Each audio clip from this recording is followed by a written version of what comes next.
ان کے قول پر وہ فتویٰ دیں گے. کیوں؟ کہ ان کا قول مفتابی ہی قول ہے. سمجھ آیا؟ حالانکہ احناف میں سب سے بڑے کون ہیں؟ ارے بولو، امام ابو حنیفہ علیہ الرحمہ. اور یہ بھی دیکھیے ان کی امانت داری دیکھیے کہ استاد ہو کر جب ان پہ یہ راز کھلا کہ میرے جو شاگرد ہے یہ دونوں صاحبین اور ان کی رائے فلاں مسئلے میں یہ ہے اور ان کی سمجھ میں آ گئی، تو اس سے رجوع کر لیا کہ اب میں اپنی بات سے رجوع کرتا ہوں. اس میں ایک مسئلہ، یہ جو میں نے ساکس پہن رکھا ہے یہ سادہ ساکس ہے، اس کے اوپر مسا نہیں ہو سکتا. چمڑے کے اس پہ ہو سکتا ہے. ایک موزہ ہوتا ہے ایسا کہ چمڑے کا نہیں ہے لیکن موٹا ہے، کافی موٹا، اور اس میں وہ ساری شرائط پائی جاتی ہیں کہ جو خفین میں پائی جاتی ہے، تو پھر اس کے اوپر مسا کرنا کیا ہے؟ جائز ہے. حضرت امام ابو حنیفہ علیہ الرحمہ پہلے اس کے قائل نہیں تھے. حضرت منع کرتے تھے کہ نہیں، ایسے موزے پہ کہ جو میں نے بتایا اس پہ مسا نہیں ہو سکتا. لیکن علماء نے لکھا ہے کہ ان کی زندگی کا آخری وقت ہے اور اس میں حضرت امام ابو حنیفہ علیہ الرحمہ نے اپنے مسئلے سے، اپنی بات سے رجوع کیا، اور صاحبین کا جو مسلک ہے، جو رائے ہے کہ جو موزہ میں نے بتایا کہ اس پر مسا جائز ہے، فرمایا کہ میں اس سے رجوع کرتا ہوں اور میں بھی کہتا ہوں کہ ان کی بات پہ عمل کرو. تو اس لیے اس صاحبین کے قول پر بھی جو ہے فتویٰ دیا جاتا ہے. لیکن اب علماء یہ خاص طور سے ہمارے اکابر اس کو پسند نہیں کر رہے، لیکن یہ چیز بڑھتی جا رہی ہے. افتاء کا ایک سال میں لڑکا مفتی بن کے آ جاتا ہے. اب ایک سال میں بنا ہے تو پھر نہ ہونے کی چیز ہوتی ہے. حضرت امام مالک علیہ الرحمہ کا ملفوظ ہے جس کو فارسی زبان میں نقل کرنے والوں نے نقل کیا ہے، یک من علم را 10 من عقل باید. فرمایا ایک من علم کو ہضم کرنے کے لیے 10 من عقل چاہیے. کتنی چاہیے؟ ہاں، یہ علم بھی ہضم نہیں ہوتا، طے کرتے ہیں لوگ کرنے والے، اس کو بھی ہضم کرنا پڑتا ہے. ہمارے اکابر اسلاف نے زندگی گزار دی، وہ دارالافتاء میں بیٹھے تھے، بڑے مفتی تھے، وہ بات نہیں کرتے تھے جو آج کے بات کرتے ہیں. کیا ان کو اس کا علم نہیں تھا؟ تو نے جس کتاب میں پڑھا انہوں نے نہیں پڑھا تھا، لیکن وہ جانتے تھے. مفتی کو بھی یہ سوچنا چاہیے کہاں کیا بات کہی جائے. یہ بھی سکھایا جاتا ہے کہ مجھ سے پوچھا جائے میں الگ تک جواب نہ دے دوں، میں دیکھوں کہ یہ موقع اور محل اس جواب کا ہے بھی یا نہیں. اس اعتبار سے جو ہے وہ فیصلہ کرنا ہے. میں آپ کو مثال دوں، آپ کو تعجب یقیناً ہوگا. حضرت تھانوی رحمۃ اللہ علیہ سے مسئلہ پوچھا گیا کہ فلاں فلاں جگہ لوگ تعزیہ نکالتے ہیں، تعزیہ نکالنا جائز ہے؟ تو حضرت نے فرمایا کہ ہاں ان کے لیے جائز ہے. کیوں؟ کہا کہ وہاں مسلمانیت اسی کو سمجھا جاتا ہے اور علم تھا نہیں، اور ایک خاص واقعہ ہوا تھا جس کی ابھی تفصیل کا موقع نہیں ہے. تو وہ دیکھ کر حضرت نے یہ بات کہی. ایک ملک ہے، وہاں پر ایک مفتی صاحب کو جو دوسرے مسلک کے تھے جیل میں ڈال دیا حکومت نے. صاحب معارف القرآن، سابق مفتی اعظم پاکستان حضرت مولانا مفتی محمد شفیع صاحب نور اللہ مرقدہ تک یہ بات پہنچی. حضرت سے پوچھا گیا مسئلہ، حضرت نے وہ دوسرے مسلک کے جو عالم تھے ان کے فیور میں فتویٰ جو ہے دیا. تو ان کو تعجب ہوا کہ وہ تو دوسرے مسلک کے تھے. تو حضرت نے فرمایا حکومت نے مسلک دیکھ کے نہیں ڈالا ہے، مولوی دیکھ کے ڈالا ہے.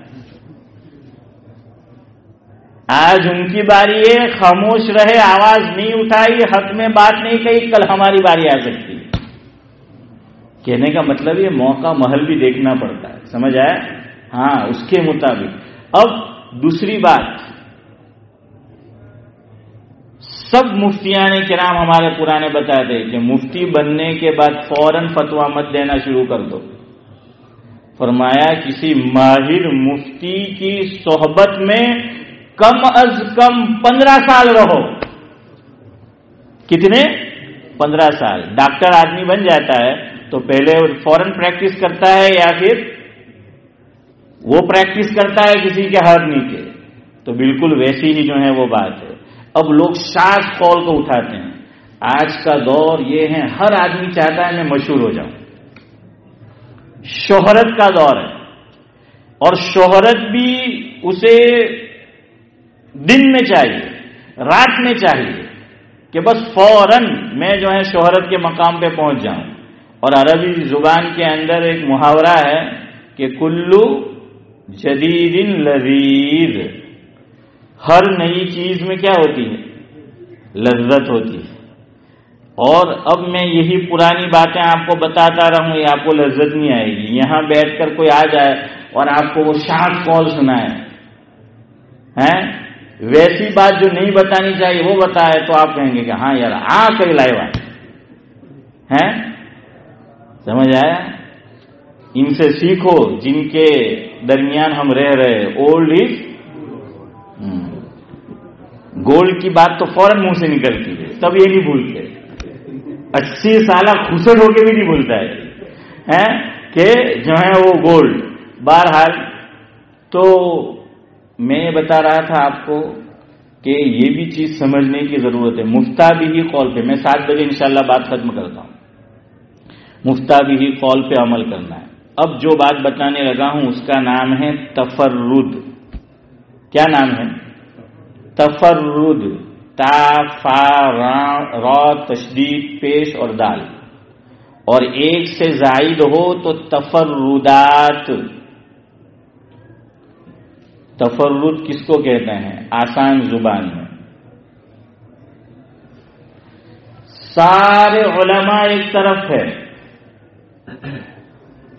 احناف کا مسئلہ مفتا بھی قول ایک طرف ہے، اور ایک عالم، چاہے وہ عالم ہے یا مفتی ہے، ہمارے ہی مسلک کا، ہمارے ہی درمیان سے وہ اٹھتا ہے اور اپنی ایک الگ رائے قائم کرتا ہے کہ ویسی رائے کسی کی نہیں، ویسی رائے کسی کی نہیں، سب سے ہٹ کر اپنی ایک الگ رائے. حضرت مولانا ابرار احمد صاحب دھلیوی رحمۃ اللہ علیہ برطانیہ بارہا تشریف لائے. فرمایا کرتے تھے کہ برطانیہ میں تو حضرت عمر کی ضرورت ہے. لوگوں نے پوچھا کیوں؟ کہ جہاں جہاں تھا بڑا احمد کے مول صاحب مارا مانوا مجھے આ મસલામાં આવું છે، આ મસલામાં મારું દિલ એમ કે મારા માઇન્ડમાં આવું આવતું છે. حضرت نے فرمایا کم وقت حضرت عمر ہوتا تو سیدھے کر دیتا تجھے ہیں کہ فرمایا کہ برطانیہ میں حضرت عمر کی ضرورت ہے. اور اگلی بات سنو، فرمایا مفہوم ہے ابن بطوطہ ایک سیاح گزرا ہے کہ جو لوگ گھومتے رہتے ہیں ملک در ملک، کیا کہتے ہیں انگلش میں؟ ٹریولرز. ہاں، تو حضرت نے فرمایا ابن بطوطہ سے کم دنیا میں نے نہیں دیکھی ہے. دنیا کے جتنے کھنڈ ہے سب کھنڈ میں گھوم چکا ہوں اور وہاں کا باسی ہوں جو اکھنڈ ہے. چلو سمجھو نہ سمجھو آپ کی بات ہے. فرمایا جتنا علمی اختلاف، جتنا دینی اختلاف میں نے سرزمین برطانیہ میں دیکھا، اتنا اختلاف میں نے پورے ورلڈ میں نہیں دیکھا. یہ ایک آدمی دنیا گھوم پھر کر جہان دیدہ اپنا اسٹیٹمنٹ دے رہا ہے. اور آج بھی ایسا ہی ہے. اب تو جماعتیں اور بڑھتی جا رہی ہے. આપણે એમ કે ચાંદના મસલા પર આપણે એક થઈ જાય, અરે 2, 2 ના 3, 3 ના 4 ફેમિલી વધતી જ ચાલી. એટલે જ આ લોકોએ 2 પછી હવે ટેક્સ કહે હું કે બંધ કરી દીધું છે. હવે તમે હો મસલા બંધ કરો, બધા 3 થી 4, 5 ગ્રુપ બનાવવાના. બહરહાલ